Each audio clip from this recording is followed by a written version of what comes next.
ગુજરાત હાઈકોર્ટના મુખ્ય ન્યાયાધીશ સુશ્રી સુનિતા અગ્રવાલની અધ્યક્ષતામાં અંબાજી ખાતે મેગા લીગલ સર્વિસ કેમ્પ અને લીગલ અવેરનેસ કાર્યક્રમ યોજાયો।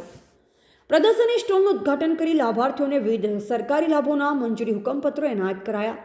કાનૂની આપણી રક્ષા માટે છે, ન્યાયને ઘર ઘર સુધી પહોંચાડવા અનુરોધ કરતા ગુજરાત હાઈકોર્ટના મુખ્ય ન્યાયાધીશ સુશ્રી સુનિતા અગ્રવાલ અવિરત ફરજ પરસ્ત રહી વિવિધ યોજનાઓને અમલી બનાવવા આહવાન કરતા ગુજરાત સ્ટેટ લીગલ સર્વિસ ઓથોરિટીના એક્ઝિક્યુટિવ જજ શ્રી એનવી અંજારિયા, રાષ્ટ્રીય કાનૂની સેવા સત્તા મંડળ નવી દિલ્હી, ગુજરાત રાજ્ય કાનૂની સેવા સત્તા મંડળ અમદાવાદ અને જિલ્લા કાનૂની સેવા સત્તા મંડળ બનાસકાંઠા, પાલનપુર તેમજ જિલ્લા વહીવટીતંત્રના ઉપક્રમે અંબાજી સંસ્કૃત પાઠશાળા ખાતે 18 ફેબ્રુઆરી રવિવારના રોજ ગુજરાત હાઈકોર્ટના મુખ્ય ન્યાયમૂર્તિ સુશ્રી સુનિતા અગ્રવાલના અધ્યક્ષસ્થાને મેગા લીગલ સર્વિસ કેમ્પ અને લીગલ અવેરનેસ કાર્યક્રમ યોજવામાં આવ્યો હતો, જેમાં દાતા તાલુકાના આદિજાતિ લાભાર્થીઓને ન્યાયિક જાણકારી અને કાનૂની અધિકારો અંગેની જાણકારી આપવામાં આવી તેમજ ઉપસ્થિત લાભાર્થીઓને વિવિધ લાભોનું વિતરણ કરાયું તેમજ સરકારના વિવિધ વિભાગો દ્વારા ગોઠવવામાં આવેલ પ્રદર્શની સ્ટોલનું ઉદ્ઘાટન કરી મહાનુભાવોએ વિવિધ સ્ટોલ્સની મુલાકાત લીધી।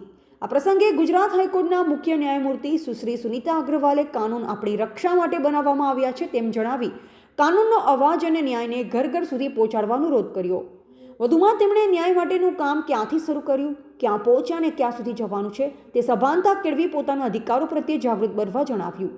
તેમજ ન્યાયથી કોઈ વંચિત ન રહી જાય તે માટે લીગલ ઓથોરિટી આ માટે એક રોડ મેપ બનાવવામાં સૂચન કર્યું હતું। ગુજરાત સ્ટેટ લીગલ સર્વિસ ઓથોરિટીના એક્ઝિક્યુટિવ જજ શ્રી એનવી અંજારિયાએ જણાવ્યું કે આપણું બંધારણ ન્યાયની સમાનતા પર ભાર મૂકે છે। સામાન્ય લોકોને કેવી રીતે ક્વોલિટી કાનૂની સહાય મળે તે મહત્વની બાબત છે। સમાજમાં શિક્ષિત અને સંપન્ન લોકોને પોતાના અધિકારોની જાણકારી હોતી નથી, તેઓને સમાજના મુખ્ય પ્રવાહમાં ભળવાની તક મળતી નથી। નાલસાએ વિવિધ શ્રેણી માટેની યોજનાઓ બનાવી છે, જેનો લાભ વંચિત લાભાર્થીઓ સુધી પહોંચાડવા જણાવ્યું તેમજ અવિરત ફરજ પરસ્ત રહી વિવિધ યોજનાઓને અમલી બનાવવા આહવાન કર્યું હતું। કાર્યક્રમ અંતર્ગત જિલ્લા ગ્રામ વિકાસ એજન્સીના નિયામક શ્રી અને પ્રાયોજના વહીવટદાર શ્રી આર.આઈ. શેખ દ્વારા આદિજાતિ કલ્યાણની વિવિધ યોજનાઓ અંગે માહિતી આપવામાં આવી। બનાસકાંઠા જિલ્લાના આદિજાતિ બહુમતી ધરાવતા દાતા અને અમીરગઢ તાલુકામાં અમલી થયેલ યોજનાઓની ફળશ્રુતિ જણાવી સરકારી યોજનાનો લાભ લેવા અપીલ કરી। આ પ્રસંગે ગુજરાત હાઈકોર્ટના જજશ્રી બીરેન વૈષ્ણવ, જજશ્રી પ્રણવ ત્રિવેદી, હાઈકોર્ટ ઓફ ગુજરાતના રજિસ્ટ્રાર જનરલ શ્રી મૂલચંદ ત્યાગી, પ્રિન્સિપાલ ડિસ્ટ્રિક્ટ જજ શ્રી આર.જી. દેવધરા, જિલ્લા કલેક્ટર શ્રી વરુણકુમાર બરનવાલ સહિત જિલ્લા લીગલ ઓથોરિટીના અધિકારીશ્રીઓ, વકીલશ્રીઓ અને લાભાર્થીઓ મોટી સંખ્યામાં ઉપસ્થિત રહ્યા હતા। બ્યુરો રિપોર્ટ રમેશ રાણા સાથે કમલેશ સિદરબાર, ઇન્ડિયા લાઈવ ગુજરાત, બનાસકાંઠા।